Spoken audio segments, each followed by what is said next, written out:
Hello and welcome to 5 Questions. My name is Todd Capps on behalf of the Common Table Foundation, and our guest today is Liz Clark.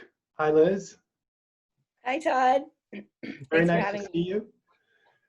Thanks for being here. And you mentioned you're 3 hours ahead. Where are you right now? I'm in the South Pacific. I'm in Tahiti. Ah, lovely. That sounds particularly amazing right now, considering everything that's going on. Yes, it is. So we'll just jump right in. Question number 1, Liz Clark, what do you stand for? I stand for truth. I stand for compassion. And I stand for protecting Mother Nature and the most vulnerable beings and people that inhabit this planet.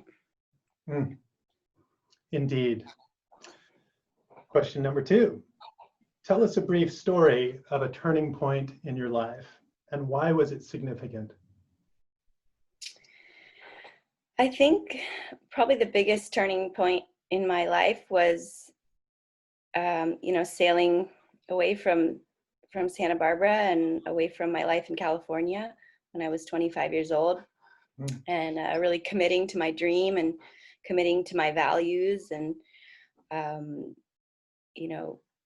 committing to learning to love myself for who I was, and all of that kind of I felt like it came easier, or it was the voyage that I took on my sailboat was a great grounds for all of those things. Mm-hmm. Do you feel like that journey has reached some kind of completion, or is this just a pause in the middle or in some point in that journey? Good question. I think the initial journey that I set out to take to, understand more about what I'm doing here on the planet and kind of get a better grasp for what's really happening out there in the world and really what I believe in and those types of things. Like, I think that I completed those.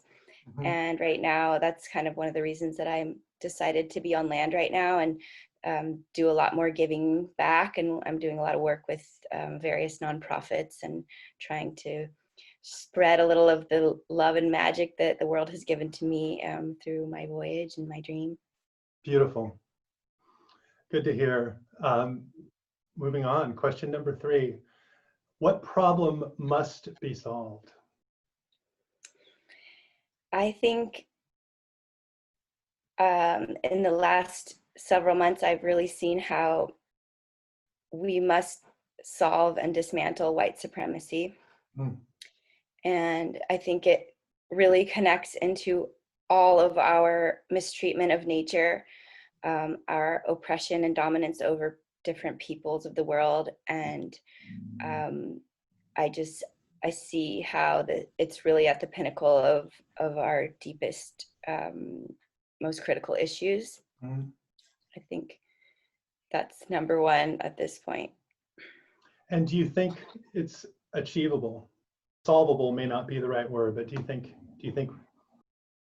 I do. I think it's achievable. I think there's more good people and there's more people that believe in diversity and embracing all of us and the power of having different and unique voices contributing to how we run the world. I think there's many more of us, and I think the few in power are powerful because they have the resources at this point, but I think that we can't give up, and we have to really continue to fight for what's right and for a world where all beings can thrive. Mm-hmm. To what extent do you feel the work that you do and really the way that you live and everything that you represent is intentionally contributing to balancing that imbalance or addressing that inequity? Yeah. I do my very best to make my life represent my values and my work.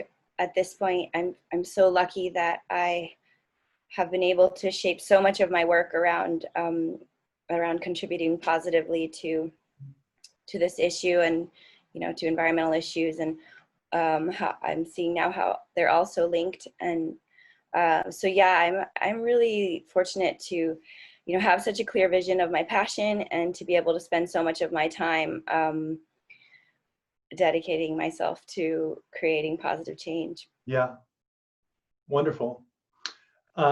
Question number 4. Tell us about a key mentor in your life, and how was this person significant? So my mentor before I sailed away on the voyage, and during, was Barry Schuyler and his wife Jean Schuyler. I think both of them, I would like to include them both because they're both so significant for me. And being right there from Santa Barbara, I know they were dear friends of you and your moms, and they were, Barry was kind of the original mentor. He and I kind of hatched this plan for me to sail his sailboat off into his own dream of doing a long distance sailing voyage. And Wow.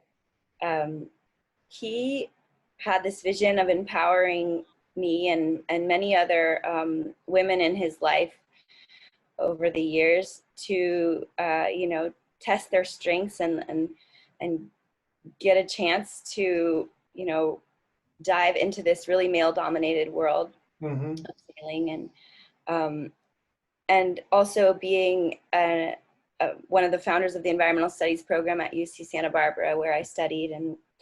And he had a similar vision of how we should be living in harmony with our planet. And so for me, he was just such an embodiment of what I needed at that time. It's just somebody who said, yes, you can do it. Mm-hmm. And yes, what you believe in is really important. And going out there and chasing your dream is going to connect you to that, to your values. And so, and then his wife, who was so dedicated to philanthropy and making her community and the world a better place. She's really kind of like come into my mentor field in a bigger way in these last few years, where I've really decided to dedicate myself to to giving back.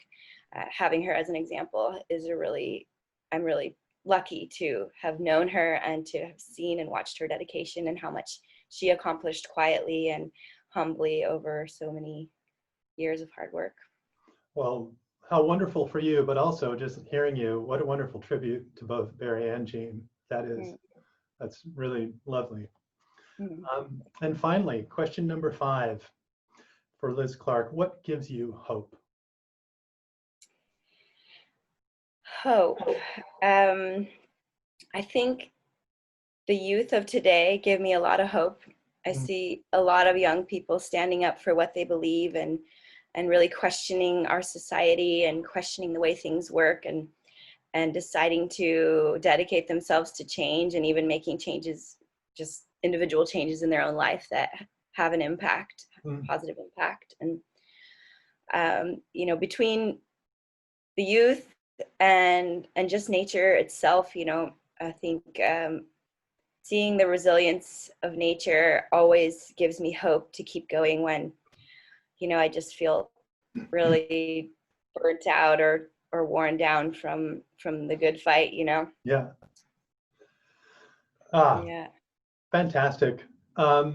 It's such a pleasure to connect with you. I really appreciate you taking the time, Liz, and hope that we keep in touch. We look forward to your continued journey, and appreciate all that you do. So thank you, Liz Clark, for being our guest today on 5 Questions. Thank you for all you guys are doing. I appreciate all of your work so much, and I'm so grateful to be a small part of it. Thank you very much. We appreciate it. On behalf of the Common Table Foundation, I'm Todd Capps, and this is 5 Questions, and we will see you on the next one. Bye, Liz. Bye, Todd.